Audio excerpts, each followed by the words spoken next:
Sorry, good afternoon for you. We met in Yucatan before SPORE existed at all, and actually before Sumil Mokhtar, which is the collective she's part of, was just starting. So I talk about the name that I always do, it's a good metaphor. I don't know how many of you are actually familiar with what a spore is. It's something very similar to a seed, but it's produced by different beings, mushrooms in particular. Mushrooms produce zillions of spores all the time. They're so tiny, you may not even see them. Very often you breathe spore, but you don't even realize. And mushrooms are the organ of sexual reproduction of funguses. And funguses are basically ancestral beings and structure. It's a whole type of species that is, let's say, the most invisible ancestral part of what is spore, that almost like represents the future and the potentiality. Just like a seed, it's a reproductive body. And mushroom is the organ of sexual reproduction of the fungus. So spores are super tiny, barely visible, yet they carry the potential to bring life in different ecosystems. And why we're called spore is not because we as an institution identify spore, but because we feel we work to facilitate the work of different spores. This means the work of so many groups and organizations that are so small at times, you may never have heard about your work before, but they carry the fundamental potential of protecting life on Earth. And so the idea is that the three of us will walk you together through the type of projects that we did together between Yucatan, different cities, and Berlin. I'm Valiana. I'm Maya from Sinanche, Yucatan, that is part of the coast of Mexico, of the Gulf. And yes, in my region is very particular now in Mexico, especially because of what is happening also with climate change, that the coasts are the most affected by climate change specifically. So that's where I come from, where we are doing our work. And we met SPORE at the beginning of our collective also, and also at the beginning of a SPORE. So it was quite of a good conversations that we had, because we had more questions that answers.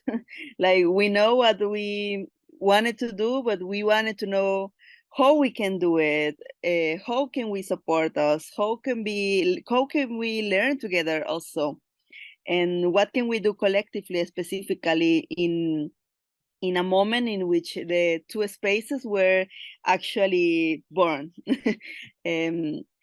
And for us, it was like to come back to the community, because we were out for a couple of years from the village, and at that specific moment, in the pandemic, we come back to the community, as many of other youth that also come back to their communities in the pandemic. So we start, and the first thing that we hear from the elders here, it was that we need to go back to the land. We need to cultivate the land. We need to stay in the land. We need to stay in the territory, because who is going to take care of the territory after the elders pass? And that question, it was in the middle of a context in which a mega project of air turbines from Spain wanted to dispossess more than 3,000 hectares of our communal land.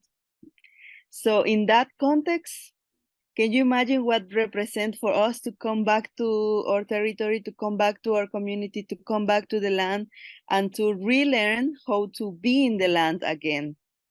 Because to be outside of the village, you lose some moments, things, learnings also, that when you come back, you need to relearn. So what we say here with that question of the elders of who is going to take care of the land, we say that, okay, we need to come back, but we need to reclaim that knowledge. But not only talking about this knowledge, like we can spend our whole life talking about the solar, the milpa, the seeds, and the vernacular constructions, but what we need to do to preserve it, to become a sport, you know, like to make it like possible to spread not only in the community but in other collectives and communities around in the region also. And we say, like, if we say it, the people is not going to believe us that we are doing the things, that we are not going back to the land, just staying in the land. No, we need to do the work. We need to come back very deep, but to reclaim the knowledge in, I don't know how to say, it's like an embodied reclaiming, like como acuerpando la lucha, like embody the struggle. And we are embody that struggle, like constructing. First of all, the first thing that we see in my village is, after all these years that I was out, the amount of vernacular houses decrease, like, I don't know, like just a few houses stay in the village. Like the Mayan house is an ancestral way of construction. Like, we have registration that the elders, the Mayan elders, construct this kind of house in Belice and El Cuello. There is a construction that is exactly the same as we are still constructing our houses now, today. So that construction of Belice, it has like more than 3,000 years old. So that means that this house survived many conflicts, survived many decolonization, the dispossession, the hacienda system, survived hurricanes, climate change, and the people are still using it. So for us, that represents that the house, it is the way that we need to continue to do it. Like, it is the way that we used to live. It works for us, for our climate. But why there are not so many houses anymore here in the village? What happened in the last, we could say, 30 years, 20 years, that most of the houses were erased? And we start the question of what happened. Like, systematically, the houses just disappear. It was because the cement house was better. And no, we realized that there's a systematic way of deny the knowledge of Mayan people, of replace the knowledge for other knowledge that are not our knowledge. So what we want to say is not to say to the people, the Mayan house is good. No, like, we need to do it, to relearn. There were only like a couple of elders that know how to build a house in the village at that moment. And we learn from the elders, not only like seeing them, but there was one specific man, Don Gallo, that he's a 83-year-old man, that the first house that we built in the Solar, that is this space that we are building, he made this space. He made the first Mayan house. And because of he made this house, he said to us, you cannot only see me doing the house, you need to do the house. If I am 83-year old and you are young, you can be with us also. Like, you can be with me and learn with me. And you see, the picture of that house is Angel, my partner, doing the Mayan house. So we are reclaiming the construction, not only by making books about the Mayan house. Obviously, it is very important to make books about the Mayan house, but it has more sense for us to build the house and to share that it's possible, the construction of that house. And now that we relearn how to do it, we are sharing that knowledge with other youth also. So like around 5 youth in the community now know how to make this traditional house. And yes, that was part of the first works that we start to do also. And sport also was part of the conversation of how we are doing this, like what can we do together. Also, we have the part of the collaboration that we have is that it was really important to build a house, like to do it, but also we wanted to do the registration of that, because that is very important, the visual like registration of the work that we are doing, the experience, the challenges, even the mistakes that we make building the houses. It was very important for us to have a registration, a record of what we were doing. And because of a sport, and because a sport knows this beautiful woman, Marta Uck, and she was with us, giving us workshops in how to make that registration, and how to to make it, not because we say, oh no, we don't have this kind of video cameras, like how can we do the recording if we don't have all these tools that are necessary for good videos. And then Marta share with us and other youth from the community that you can do videos with your phones. Like everybody in the community has a phone like this, so you can do these videos just with your phone and following some steps that she shared with us. You could do very good videos and recording and registration of what we are doing. So that was also part of the first collaboration with the sport. It was important, the video, but also it was important to have like a cartography of how we are dreaming the space. Like for us, it was that very important at the beginning of the construction, because as you know, at that moment we were only dreaming of our space. Not We didn't have any idea, map, or anything. So we were like trying to dream how we can do the solar. Like the solar, it is not only like one specific way to do it. Every solar, it's different. It has many elements, but we wanted to have as many elements of the solar as we see in other solars in the village. So solar is this plot of land, like that every family in the community has this amount of space. And in every solar, there is several elements like medicinal plants, animals. It's the backyard, bees, the Mayan house, the kitchen. There are so many elemental ways to the ways to live within the solar, that the daily life is the important thing of the solar, like how we could reclaim the daily life as Mayan people. So for us, it was really important to dream with the elements of the solar, and we start this kind of cartographies with friends, like adding elements. And we, in our conversations with the sport, I would say, I think it is very important to transmit how we dream about the solar, like what is the solar Maya, how we are building the solar Maya. And then we get in conversation with one artist, that is Alberto Guerra, that Sport knows. And we met and we create this collaboration with Alberto and Sport.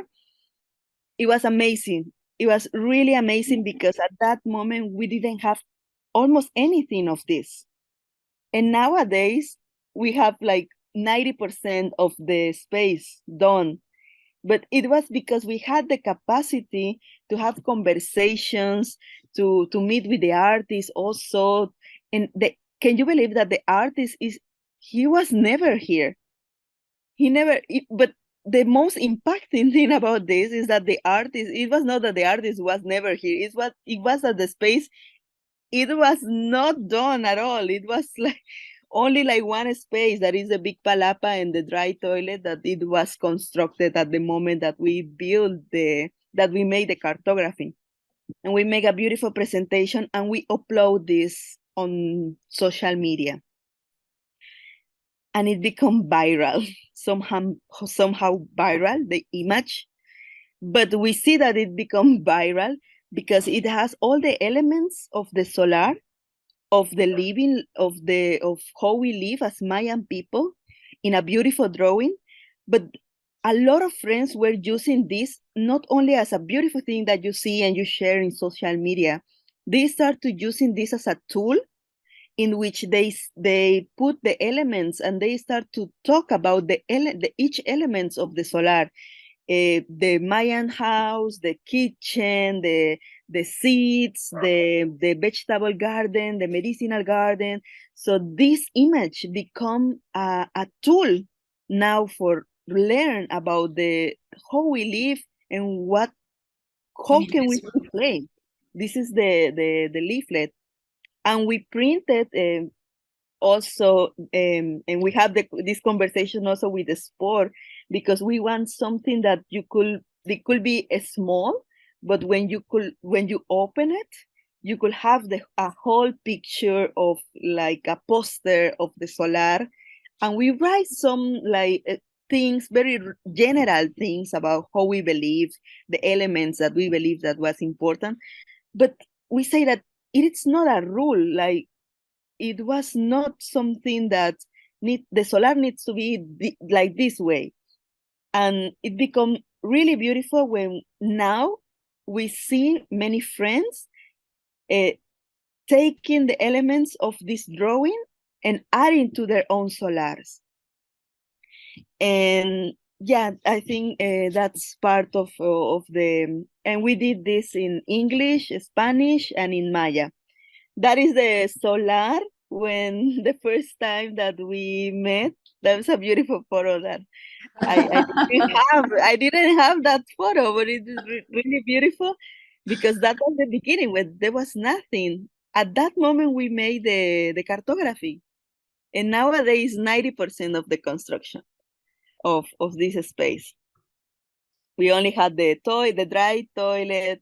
You see, that's a beautiful image. Is the one that it's in the top on my right, because that house, it was only ¿cómo se dice? Cimentación, los cimientos. Cement. No, the base of the Mayan house. It was a Mayan house that was built like 100 years ago. So it was only like the marks of the house. So we reconstruct that house with the same technique that was built 100 years ago. And now it's done, and it is now the house of the seeds. And we have several seeds there. We take care of the seeds. We share seeds. And yes, that's part. I think there's one more photo, I think, in Antonia. See, so this was a bit more also of the program that you were doing already and planning inside also. Yeah, we have now the collective kitchen, and we have 1 hectare of milpa, and yeah, like everything like start like slowly. But what I think the most important thing about this collaboration, it was the part in which we could like have these connections and weavings also with the things that we think that were important for us, and then to connect with some ideas that we didn't like imagine at that moment that could be possible to do it. Yeah, we had this idea of the dry toilet and how to do the dry toilet in our region, and Sport also were helping us to finish the dry toilet because we have the construction, we have the idea, but we didn't have the resources to finish actually the dry toilet, and became it like a model for other community, for other houses in the village. So now we finish the dry toilet, and that we have like now like people calling us to visit the dry toilet that we built, because they believe that this is the most beautiful dry toilet in the peninsula. So we receive people that only came to see the dry toilet, but we built the dry toilet with our hands, only with our hands, like very rustical, very like this. And yeah, Also, we have a lot of workshops on the regeneration of soil, and we wanted to bring someone that was actually a person that we know that he knows more about us about the regeneration of soil, because I think our space, Sumil Mokhtan, is not only about like what we can learn and relearn of the Maya knowledge, but it's also about the importance to weave other knowledge that maybe are not knowledge that comes from Mayan people, but are other knowledge that are useful for other cultures, for other ways of living, but that knowledge are taking care of the land, are taking care of the water. It is the same as the dry toilet. It is not something that we have in the Mayan culture, but we adapt this dry toilet into our own culture, our own way to do. So we bring this friend that is Álvaro Salgado, we say to Sport, we need to bring these people here. It is very important to relearn, and yeah, and we made this together possible to bring Álvaro Salgado. And we have this workshop with the farmers from the village to identify the let's put it in this in quotes, the bad soil from a good soil. And we identify this with techniques that are cheap, that everyone can do it, and we don't need any, I don't know, chemical thing or something very difficult that we don't understand. No, we do it easy, cheap, and yeah, we just need a few elements in that we have in our kitchens to identify how our soils were.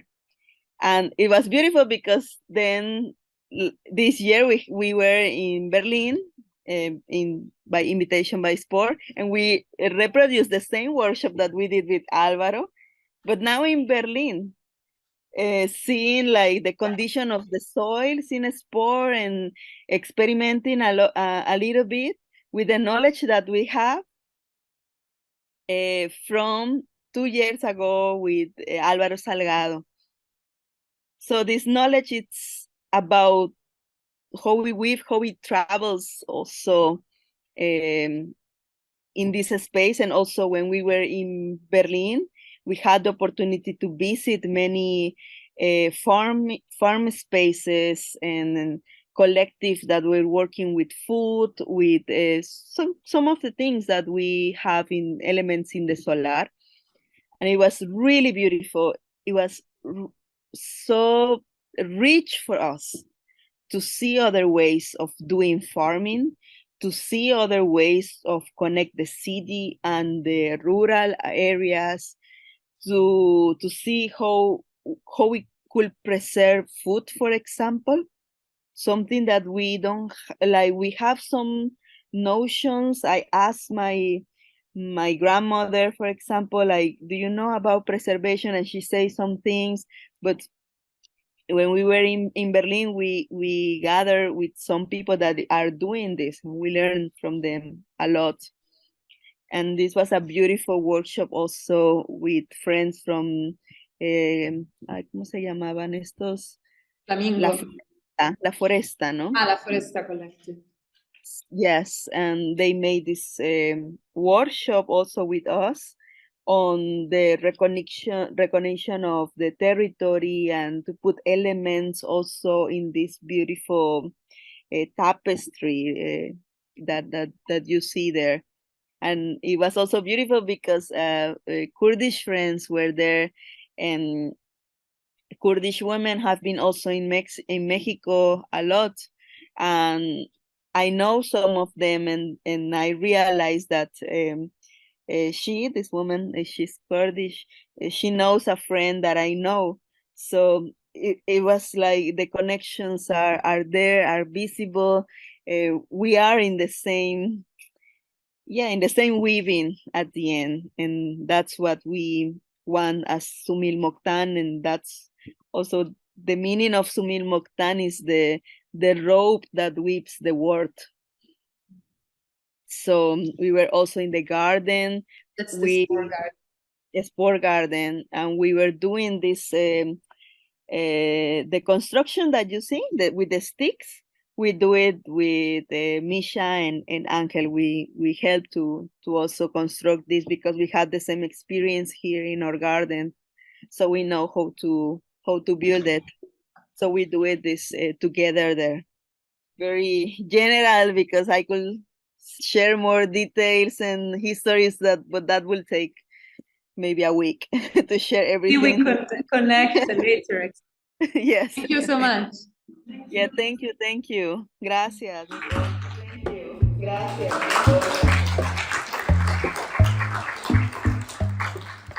Muchas gracias. Thank you very much, and thank you so much for this invitation. Thank you, Antonia, and thank you, Valiana. It's really exciting listening to you every time of this experience in Sublime of Time is always pretty inspiring. My name is Julián Dzul. I am from Cozumel Island, and this is Abrahan. Abrahan Colí. I'm from Kansakap, a near town, so near Valiana town, Pinanche, in the north of Yucatan. And I work with Julián in some activities with the Sport Initiative and the UICAN, Escuela de Agricultura Ecológica de Maní. We are going to be pretty briefly because Ujitscan has more than 30 years working in agroecological tasks and works in especially mainly in the south of Yucatan Peninsula and in the east of this region. And the Ujitscan is a Mayan word for this little I don't know what's the name of this kind of rain that is pretty soft, a softly rain that comes from the heaven. That's the Mayan meaning of Ujitscan. And they have more than 30 years working in agroecological issues, and nowadays they also have this kind of seed sanctuary.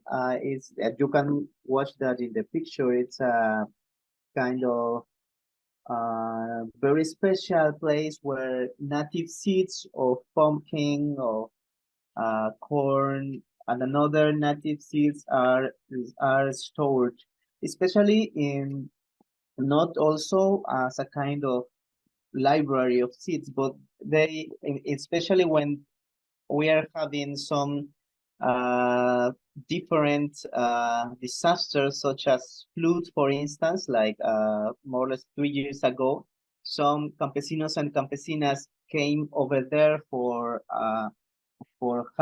taking some seeds, and they also have this exchange of seeds, and we used to call them truques or intercambios. And of course, the Inuit Scandal are also working people, women especially, in the preparation of medicines and some, for instance, soap and or the balms and different products made with Melipona bee honey, which is pretty medicinal. As you know, Melipona bees, and of course, Valiana have their Meliponario in Subil Moctan, a very special place. And Melipona bees are these kind of native bees from this land we used to call nowadays America, in all this continent, that are stingless bees. They don't have a sting. They used to bite in a very softly way, but they don't have a sting. And this is kind of I don't know what's the name of swamp. Beehive. The beehive. The beehive. Thank you, Antonia. This is the beehive of these native bees. Are pretty different of the European bees. This as a way they have this kind of little pots where they put over there the honey, and there's another spaces where they have this especially the spores of the flowers, which are pretty important medicine. And there in Yucatan they have also this meliponario. This is this particular place where these tasks are going on. Can we have the next slide, please? The melipona bee especially in this place in Yucatan are trying to be related, not also in this kind of medicinal works, but in a kind of holistic, I don't know if this is the right word, but in a kind of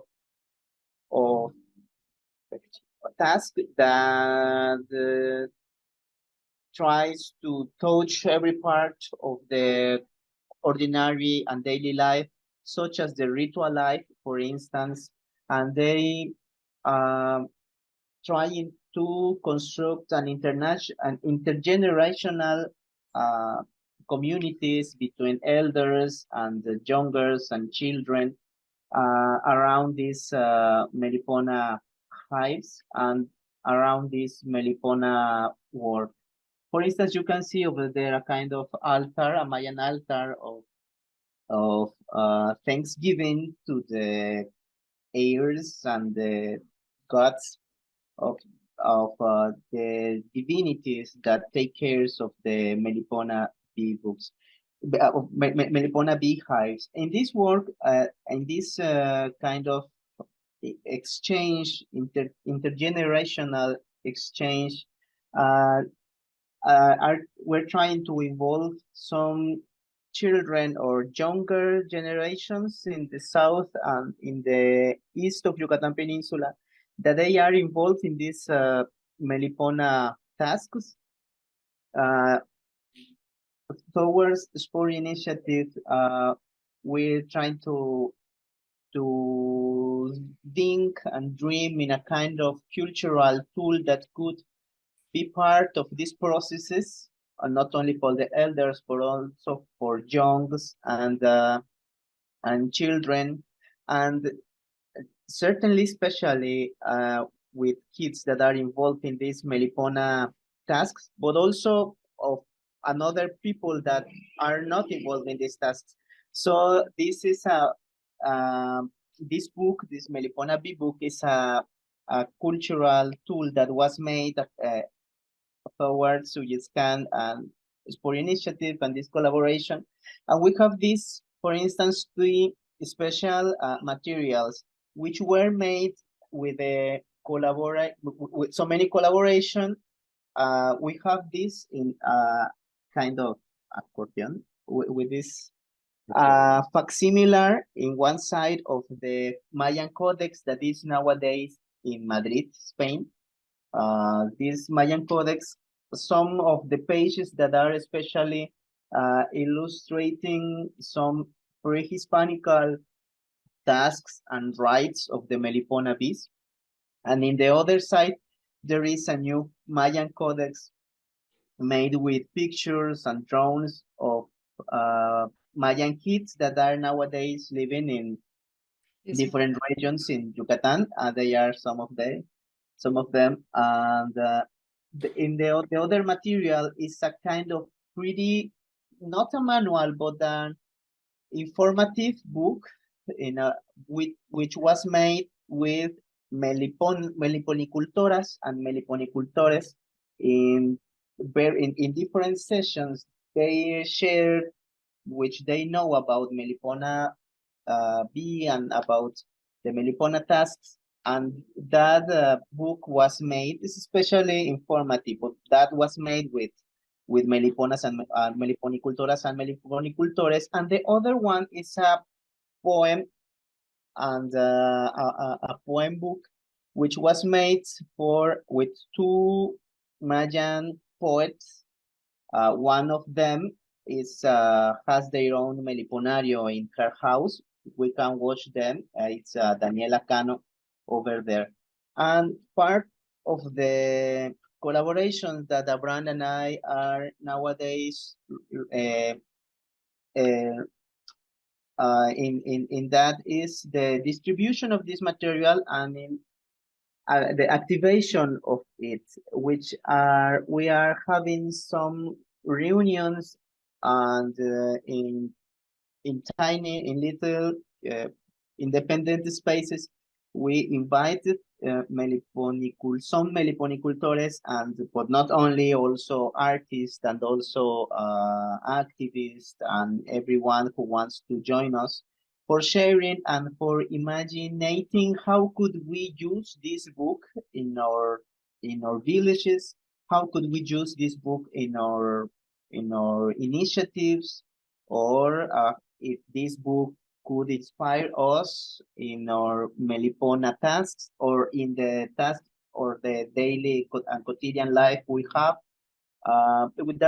This is the kind of reunions we used to call meeting for imagine and for sharing.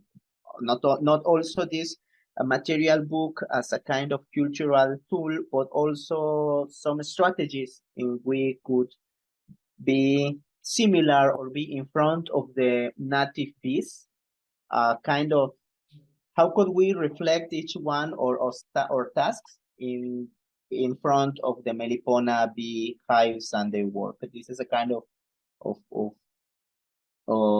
sharing time we used to have, and we have these spaces, this cultural and independent places for like this, but also there's a school, intercultural university, which is in the east of Yucatan Peninsula, with a lot of meliponicultoras and meliponicultores, which they have their own pretty different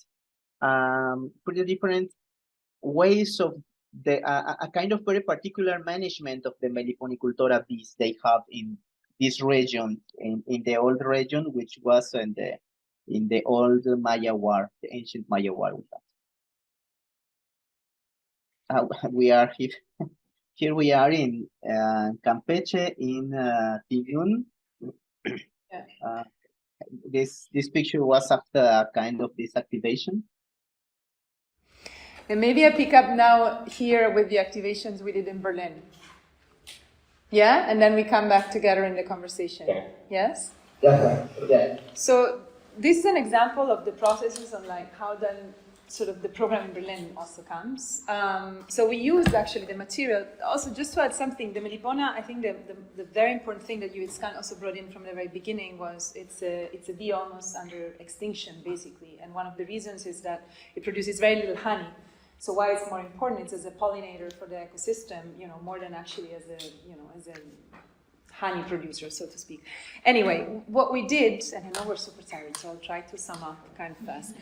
But what we try to do is connect things. So we use the book that you saw to start actually workshops in Berlin as well. So we're in the neighborhood of Neukölln. Also imagine almost all the mediators of the workshops are very often creative pedagogues or artists as well. A lot of the publication that you saw was done with children drawings, but all those children's drawings were actually guided by workshops with an artist that then also contributed to other shows. But let's say artists really also play this role in like creating materials. Working with children from the beginning, understanding there's different types of bees in the world and different types of ways you can actually care for them. This is just an example of the kind of honeys, for example, understanding it not all in the same. And this is a gigantic wall piece that the kids in Berlin did, and that will also go to Yucatan. So they actually realized, this is like 4.5 meters or 3, and we have it in our exhibition space. For the opening in Berlin, they did a theater piece, and so in a way, like what they received from the Yucatecan group and kids is now going to be at some point also traveling back to the kids in Yucatan who realized it. And again, and this is also something that we actually show in our exhibition spaces. So the idea is also that a lot of the creativity and the imagination of children and their opinion and their takes, there is a type of discrimination called adultism. It's a word that I must say I learned only recently, which is excluding very often the kids from having an opinion or having an agency over shaping what programs are done with them, for them, together with them. But we created an exhibition in Berlin that was basically following on the road of the Melipona bee, trying to connect the different types of beekeeping that you actually have in the region. We commissioned an artist, his name is Ariel Guzik, to make a piece in Berlin. This is actually a house for Melipona bees. He's from Mexico City, actually is one of the few artists that was from Mexico City and not from Yucatan, in conversation with a Melipona culturista. And basically this piece is literally now already went back to Yucatan and is now used. So it was 8 months in Berlin in our inaugural shows. And now it's in Yucatan, and there is a celebration that's happening actually on the 28th of October, where the piece is basically donated to the community that inspired it, and became also a monument of the celebration of a practice and a bee that is so fundamental in the community. Here are more exhibition pieces. We have a little video. I mean, this was just to show the beauty of the architecture that these bees actually create. It has nothing to do with the hexagon, which is also why so many round forms actually.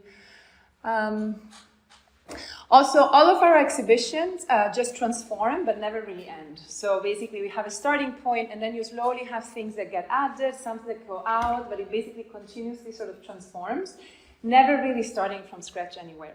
So basically we start with pieces. So this is already a new form of the exhibition, where we also had a wall piece with another artist that was working on sort of natural pigmentation, also connected to another group that was working on natural pigmentations in Berlin. And what we try to do as well, so we're open to the public, actually now we're going to be open to like 4 days a week on kind of limited hours, and we try to use a lot also the exhibition space for actually activities. Workshop, be it with children, be it with farmers, be it with neighborhood, like we actually try to activate the exhibition spaces, not just as spaces for contemplation or let's say individual visits, but actually for group work. So seeing them also as tools that can also be really practical beyond, individual roaming in a space. Yeah, I mean, this is to show you, this is some of the kids that we worked with that. You have the original of the kids that were working in Yucatan. Also, all of the display settings are usually modular, so they can be added, built on, etc. Also to see again the collaboration between artists and children. So this is an animation that entirely happened in Yucatan. In Mexico City, actually. As you can see, there are the beautiful drawings of an artist, Mauricio Colí, who also made illustrations, actually, for one of the Melipona bee publications, and the artistic director of an animation studio with a script. There was a collaboration with both the community and a script writer. And so this is a really serious animation studio.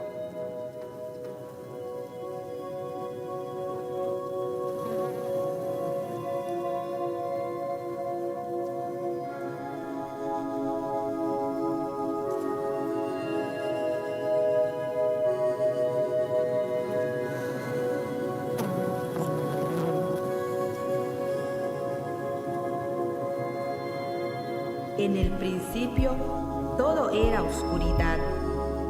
Los ojos del mundo yacían dormidos y solo deambulaba el viento.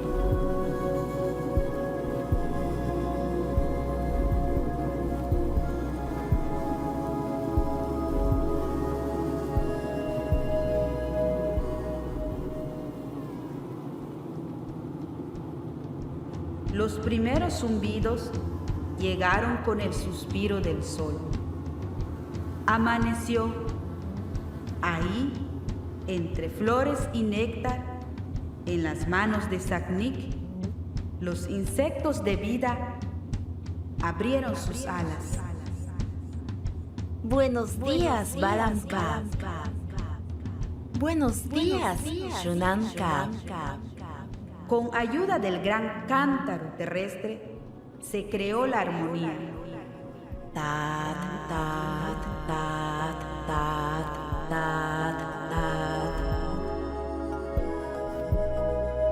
Hombres y mujeres de maíz elevaron el canto. Shunankab trajo a sus hijas sobre las alas extendidas. En la tierra, coro y zumbido. Tat, tat, tat, tat, tat, tat.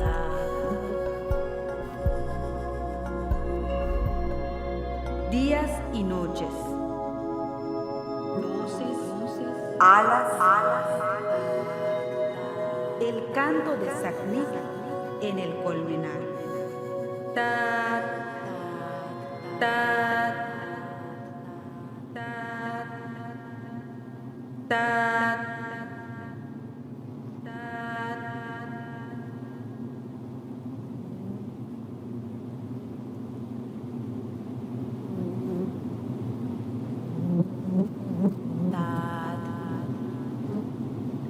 GL, Kabak.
The Mayan Codex was one of the only written scripts of Maya culture that was basically almost entirely burned by Jesuits, and what remains of them is actually only in European museums, actually in Dresden, in Paris, and in Madrid. And in 12 pages of it that still exist, Malipona Cultura is entirely descripted. And so, it was very important to work again with artists in trying to find a way to rehab the codex, even if you do not have the original, but commission, for example, a copy, something that we did a lot, like commission copies that you would usually have in museums, and work with them, find ways of, substituting to a certain extent what cannot just be there anymore. And so here as well, we worked with this material also on the Melipona B, and then we worked in response with a school class here in Germany. So we worked with a class of 25 children, only some you will see. They came literally every Friday at Spore, and collectively decided that what they wanted to do was a video to talk about nature protection. They decided to move away from the bee. They had the chance, even though the connection, and decided they wanted to deal with nature protection and reforestation and issues in the city, and they wanted to do so by creating a hip-hop song. And the script writer, so they're like, we want to write a hip-hop song. So we brought in a hip-hop musician that could actually help them do it. Then they wanted to do a video, so we brought in a filmmaker. Then there was the whole thing. But they wrote everything.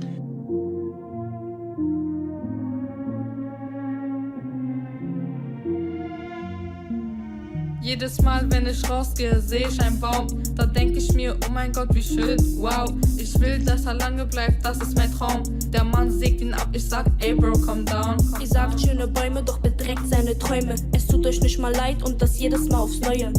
Hör mal auf jetzt, mach keine Faxen. Helft der Natur, damit die Bäume wieder wachsen. Farben sind das Lächeln der Natur und Blumen sind den Lachen, sie geben die Struktur. Und der Baum betrügt uns nie, er spendet Sauerstoff und gibt uns Energie. Ihr sagt am Lenkrad drehen, wir sagen lieber gehen, denn sonst sorgen wir dafür, dass eure Autos stehen. Ihr produziert Gas, aber wir wollen lieber Gras, denn ansonsten haben wir alle hier keinen Spaß. Ich rede übers Klima. Nichts könnte besser sein, ein Hoch auf die Natur. Und der Baum, das ist mein Traum. Ey Bro, calm down. Überall Dreck und Schmutz. Wann wird er endlich weggeputzt? Es liegt einfach zu viel Müll auf unseren Straßen. Helft der Natur, damit die Bäume wieder wachsen.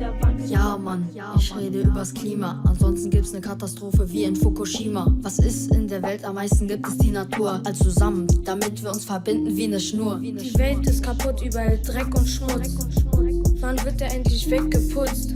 Macht was dagegen, es ist ein Segen. Die Natur zu beschützen, das ist unser Leben. Es liegt einfach zu viel Müll auf unseren Straßen. Er liegt sogar im Park, mitten auf dem Rasen. Was ist los mit euch? Hebt mal auf die Scheiße, dann zieh ich mich zurück und bin wieder leise. Ein Licht, es blinzelt durch den Wald. Ein Licht sucht dich und findet dich bald. Frische Luft, da klimmt das hin, es riecht nach Freiheit pur. Nichts könnte besser sein, ein Hoch auf die Natur. Überall Dreck und Schmutz. Wann wird er endlich weggeputzt? Es liegt einfach zu viel Müll auf unseren Straßen. Helft der Natur, damit die Bäume wieder wachsen. Ich rede übers Klima. Nichts könnte besser sein, ein Hoch auf die Natur. Und der Baum, das ist mein Traum. Ey Bro, calm down. The purpose was not trying to show you everything we do. I mean, Sport Initiative is a pretty big space. We have exhibition spaces, auditorium, 2 residency apartments, a garden. So our, let's say, the breadth of our work is pretty large, let's say, both in Berlin and abroad, as you saw.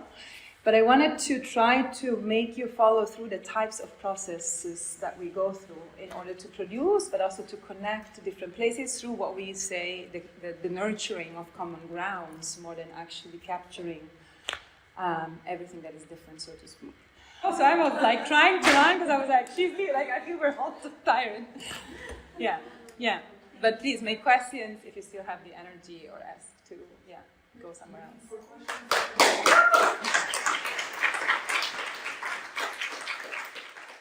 Yeah, everyone in the Zoom, thank you. So my question is, or how do you find together? Like, how do you start the project? How do you conceptualize it? What are the first steps towards a project like you did?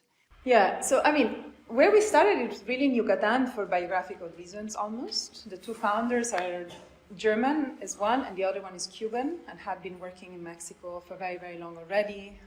Had been working with different groups also, and some Maya communities. And so the idea was to start from a base of trust already, and that's how we met Valiana and Angel, actually, and Yuyitzkan. From there, the idea is that, because now, I mean, we're also in more collaborations, and of course we're also in more collaborations in Berlin, but the idea is to sort of try to follow spaces of dialogue. So different dialogues and collaborations lead us to different places. We're trying not to just put our finger on a map and say, okay, now we work here, but try to stay with the conversations and see where they lead. So a lot of new collaborations actually started from conversations, and this is also why these processes are very long. Staying with a collaboration, I think, means also that you let it grow, you let it go in like dimensions that you had not predicted. You do a lot of things that are not predetermined, and of course we realize also we are a private institution. I mean, 2 years of our work was without being made public. So actually we really decided to start without a mission statement or a clear vision, but like the idea was really, okay, we want to exist in the form of collaboration, by facilitating the work of groups that obviously are not in Berlin. The reason why Berlin is the same, it's biographical.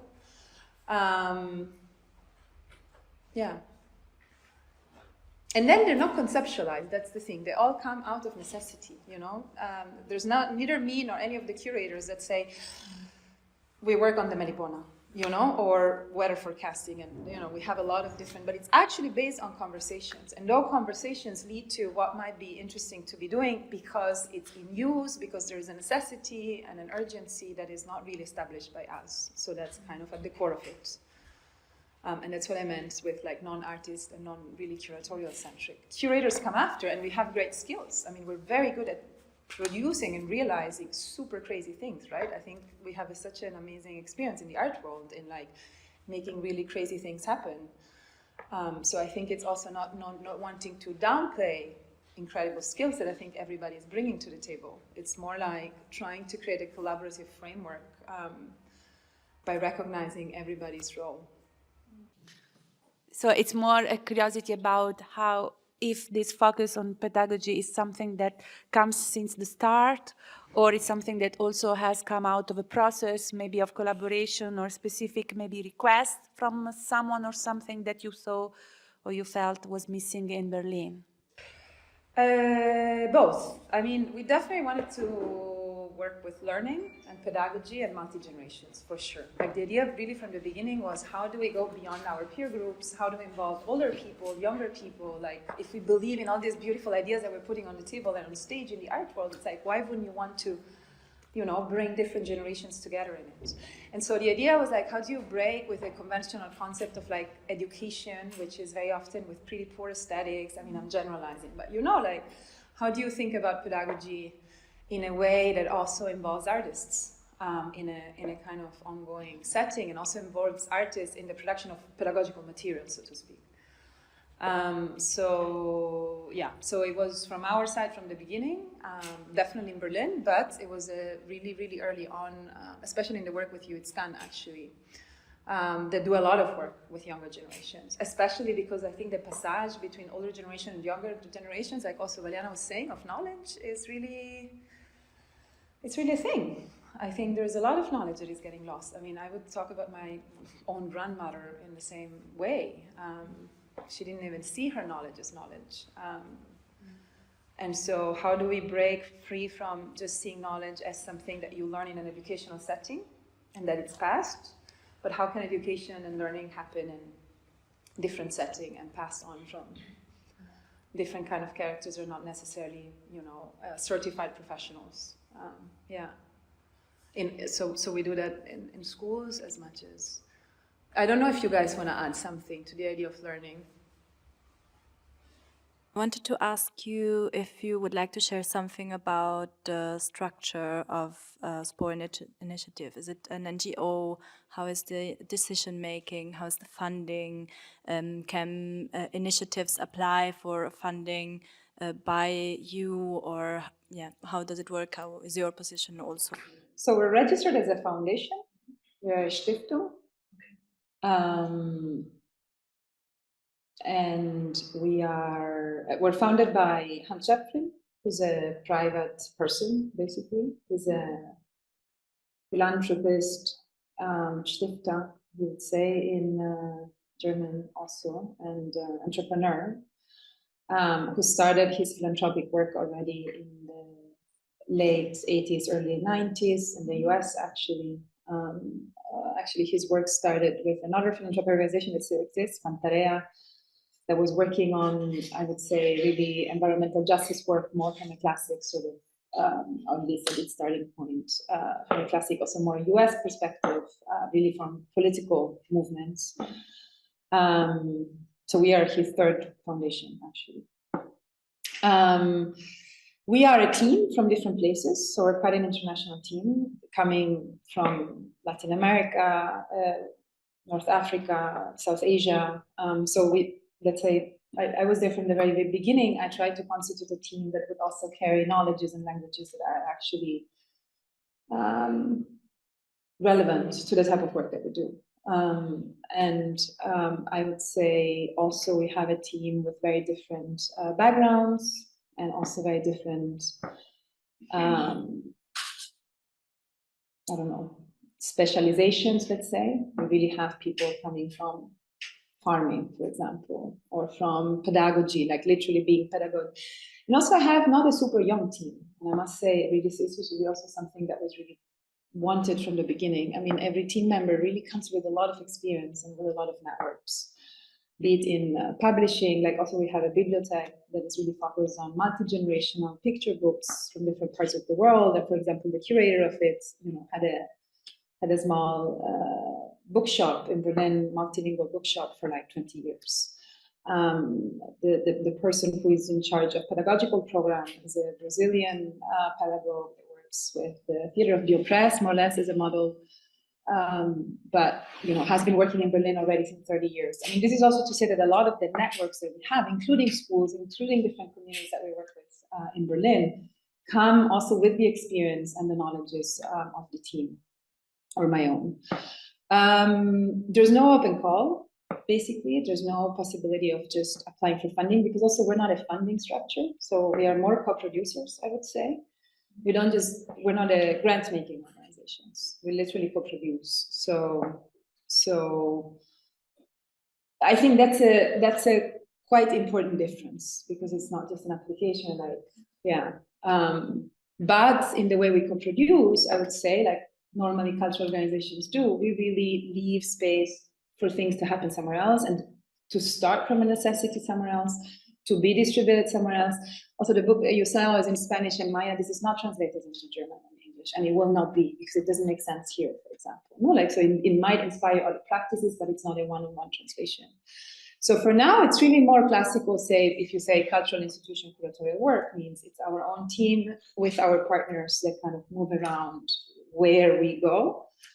But I must say we take very much at heart all emails that come, for example, for people that reach out, which are many. And something that we do in Berlin more and more is also opening our space to other things. So we have, as I said, quite an abundant space. And so there's different initiatives that we feel are related. Political organizations, for example, community organizations that need space for doing, the Nauruz Fest. Today, there was, for example, a program by Alpas Filipinas, which is a group of Filipino diaspora in Berlin doing a fundraising event for land rights. So let's say we try to find, and we always talk about reciprocity, more than funding, more than, you come and you pay rent, but like try to be reciprocal in what we give and what we take. And this is whether you're working with a kid, just making an experience, what is it that you can contribute to that experience, And so it's never like I'm talking and you're hearing and then you go home with your baggage of information. And that's why for me it's important that we do a reading group. I'm not just the only one talking, but like what is a reciprocal relation? I'm the director. I'm the artistic director of it. So, and then we are a team more or less of 14 people.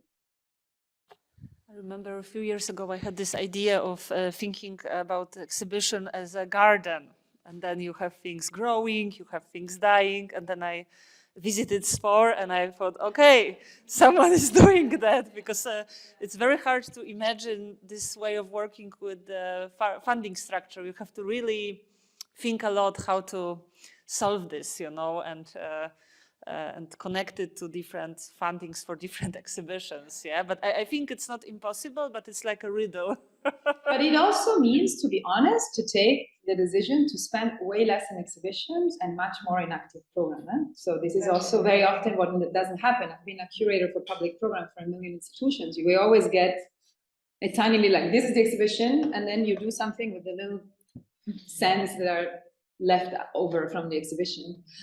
Making an exhibition only for 1 year also means that potentially you could have one, I mean, of course, granted that you're an organization that has salaries and so on, but which means that people come back not for a show, but for other kinds of activities. And so I think it's, but definitely the way we talk about it also with artists, because in the Melipona show, we started with a solo presentation, which was actually Ariel Guzik and his work on the Melipona. And then we're like, just like in a garden, there's other plants that will keep on growing and you can't control it. And it's not just about you. And this is really something that we really have to clarify with artists from the very beginning, because their work might be substituted, changed. And so we also need to sort of create a clear relationship from the very beginning, which which is not okay for every artist, which is fair. Yeah, but I guess if you explain everything, I think I remember when I was there, someone was installing something, and I also kind of I also liked it because usually you don't see all these people that put work into the exhibition, and then it's like a performance almost. So work happens in the exhibition space because also in the thing we don't close just for installs, so labor is visible, and so you can go and there's somebody painting, somebody blah, blah, blah. Like, but the idea is like, why are we hiding the work? And yeah. And I don't know if you had that. I had it many times when the exhibition was ending. I was like, why, at least this work, it could stay. It was hard for me to let it go, and the work, for example, I knew that the artist will not show this work in the next months, so it could actually stay in the space. Yeah. So, but I think with some thinking, it is possible to work in this way, even with very traditional funding structures, but it requires some maybe additional effort. That gives you this, can give you some kind of independence. The idea is also how different constellations also work differently with one another. So we also have different works that have moved in different positions. I visited the site of Spore briefly today, and I just wondered, because one keeps hearing about projects going on somewhere in the world, and they stopping, dying, staying stuck for very long. How is the networking or the communication between projects? Are you planning to do like something in that direction, or is like a project like that develops itself and then survives in itself? What do you mean with projects? What the different people are doing in different parts of the world, like the that, different places, example. exactly. Yeah. And then in South Asia, because I'm thinking projects can learn a lot from each other. Yeah. That's the idea, to continue weaving a net and not go from one place to the next. And the persons doing and building in the sites with other projects in other world, are they connected somehow with each other and they're having communication? I mean, mixed. We don't have like a thing where it's like, okay, let's all just talk together, let's say. But for example, I don't know if you know Valiana, for example, the leaflet that Valiana was talking about Sunil Mokhtan, was super inspiring for a group, which is a group from an indigenous community in West India called Warli, with whom we started collaborating from Yucatan, because they actually were collaborating with the artist that made the big wall panel, and they were collaborating. There were a lot of workshops that were done together via Zoom and so on pigments together. But then when they came to Berlin, they saw Sunil Mokhtan's work through the leaflet. So now they want to do something similar in their Warli community on something else, which is reforestation, but the same. They have more or less the sign of the Maya Solar. And so how then things sort of connect back, it all kind of relates. I would say we don't have a structure where like, okay, then once a year we all meet.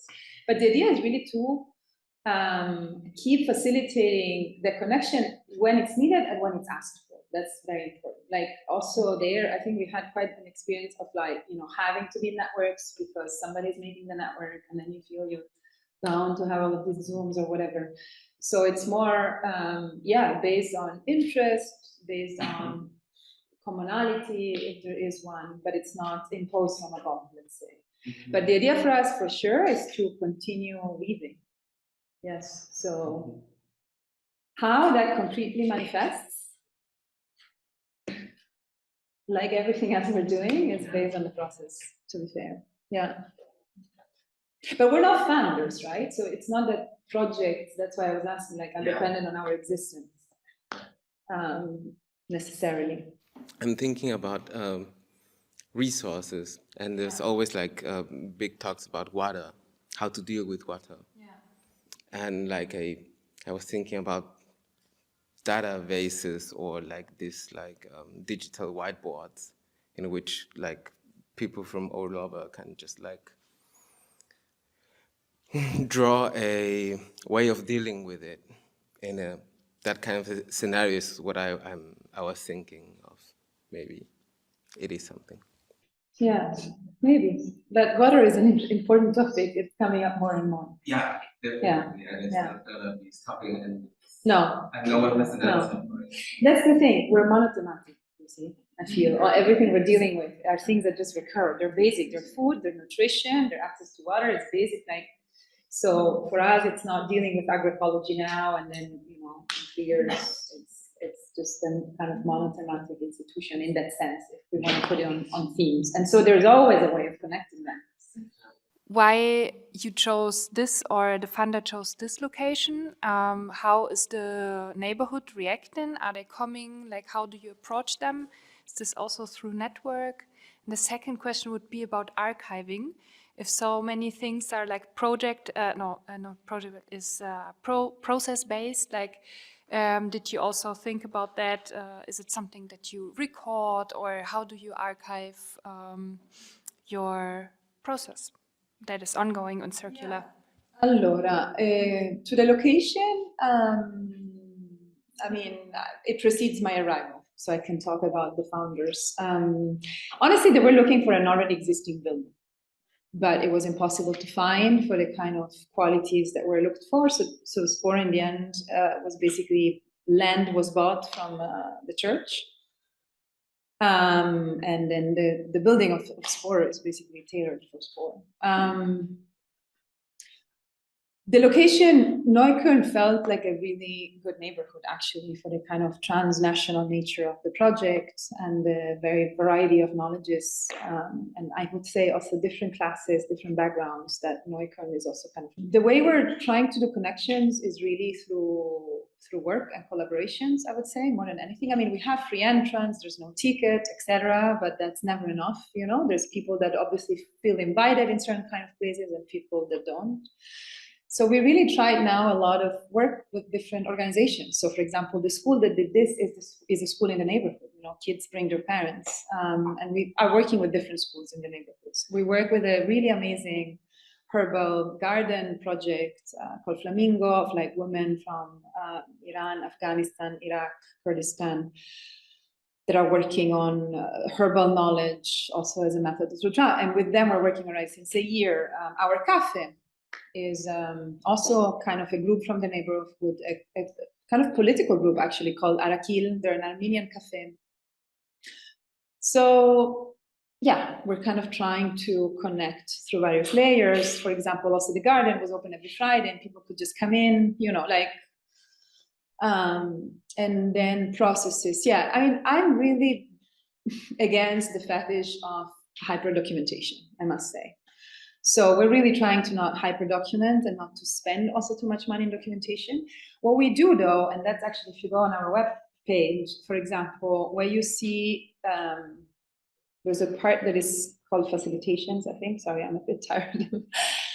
And where you see, there's one where you say partners, and you see all our partners also. And then there's another part where you see facilitation. And when you open up, you actually see the methodologies. Like we try to explain things, not just in a paragraph, but literally bit by bit, the process. Here is where we worked with the children to do this. Then there was a workshop to do this. Then there was a writing workshop. So the idea is to create kind of little manuals for tools. And then we also have something that is almost like a blog. It's actually in the program section that we call contributions, where everything that we produce is there. So you can find Calm Down, you can find Balamkab, you can find, because we also commission almost everything that you see at Sport right now are new commissions. So there's also small documentaries on weather forecasting practices. We just finished with Abrahan and Julián a super amazing audio play on tree stories. And that all you find online, basically. And the idea is always, again, not just to have the tool, but really have explanations of how it's produced.